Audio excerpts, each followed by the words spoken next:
Election commission کا فیصلہ غیر آئینی غیر قانونی ہے، ہم اسے تسلیم نہیں کرتے، لیکن پھر بھی ہم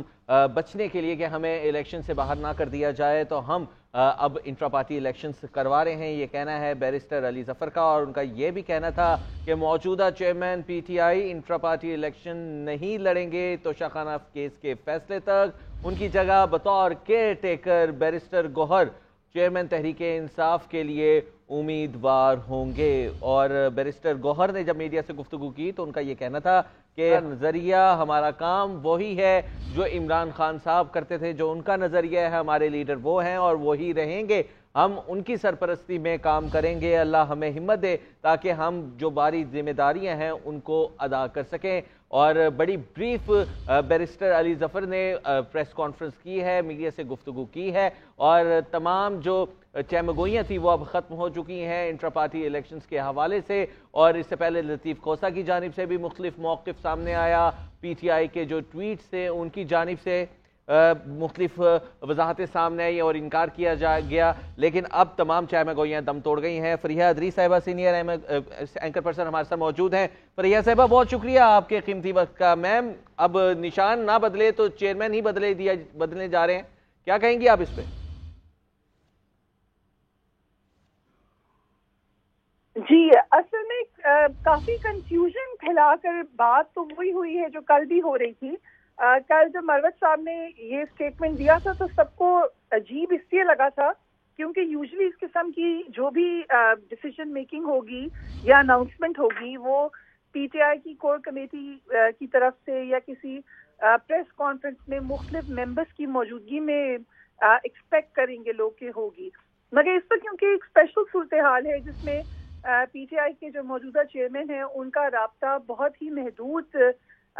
گراؤنڈز پر ہوتا ہے اور موسٹلی وکلا سے ہوتا ہے، وہ بھی چند ہی وکلا ہیں جو ان کا پولیٹیکل ونگ ہے، ان کا ان سے کوئی ڈائریکٹ رابطہ نہیں ہے۔ اس وجہ سے ایک کنفیوژن آپ کو بھرپور طریقے سے نظر آ رہی ہے پی ٹی آئی میں۔ پھر آبویسلی پی ٹی آئی کی جس تک صورتحال ہے جس میں ایک اسٹرکچرلی آپ اس کو ڈیمیج دیکھتے ہیں،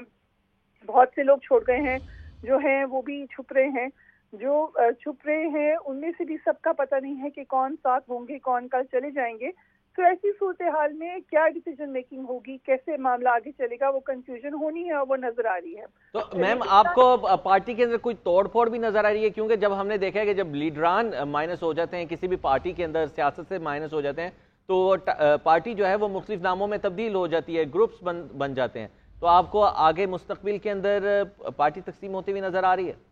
آپ نے اتنی معصومانہ سوال کیا ہے کہ پارٹی کے اندر کوئی تقسیم نظر آ رہی ہے۔ پارٹی تو بھرپور طریقے سے ٹوٹ پھوٹ چکی ہے، تب اس کی پرانی جو فیز تھے، آپ کو کوئی مین لوگ ہوا کرتے تھے فور فرنٹ پہ، یا تو وہ استحکام پاکستان پارٹی میں چلے گئے ہیں یا وہ ویسے ہی بات ہی نہیں کر رہے ہیں۔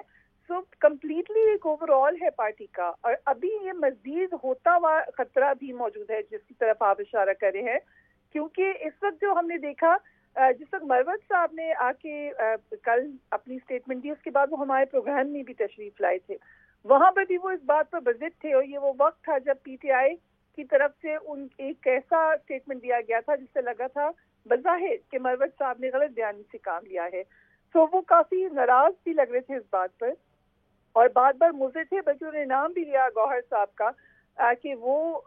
نامزد کر دیے گئے ہیں۔ اس کی وجہ سے یہ بات تو اب لگ رہا ہے، آج جب ہم نے دیکھا کہ لطیف کھوسہ صاحب جب ملاقات کر کے آئے انہوں نے بھی کہا کہ جی پارٹی چیئرمین تو وہی رہیں گے۔ اس کے بعد ہم نے دیکھا کہ پنچوتا صاحب کی طرف سے بھی ایک اسٹیٹمنٹ آیا، اس سے بھی یہ تاثر ہوا کہ شاید مروت صاحب نے غلط بیانی کی، لیکن جس وقت بیرسٹر علی ظفر نے آپ کی کلیئرٹی دے دی ہے تو لگ یہی رہا ہے کہ جو مروت صاحب بات کرے تھے وہ ایبسولوٹلی صحیح تھی، لیکن شاید ان کا طریقہ کار ٹھیک نہیں تھا۔ ان کو شاید مشاورت کر کے، جو کہ ابھی بیرسٹر علی ظفر نے کہا بھی ہے کہ ہم چاہتے تھے کہ بات چیت ہو جائے اچھے طریقے سے، اور اس کے بعد ہم مشاورت کر کے یہ بات کریں تاکہ پارٹی کے جو باقی لوگ ہیں ان میں ناراضگی نہ ہو۔ آپ دیکھیں ان کی پریس بریف میں انہوں نے ایک بڑی اہم میم، بات عاطف خان نے جو شیر افضل مروت صاحب کے بیان پر جو کچھ کہا، اس پر کوئی اختلافات سامنے آ رہے ہیں پارٹی میں؟ نہیں، وہ پارٹی کے اختلافات نہیں ہیں، وہ مروت صاحب نے ان کے بارے میں ایک بات کی ہے جو کہ میرے خیال سے کافی خطرناک قسم کی بات ہے۔ جو اسٹیٹمنٹ ان کی ساری ایک الیجڈ لیک کال کے اوپر چل رہی ہے، جس کے اوپر عاطف خان obviously کسی بھی طریقے سے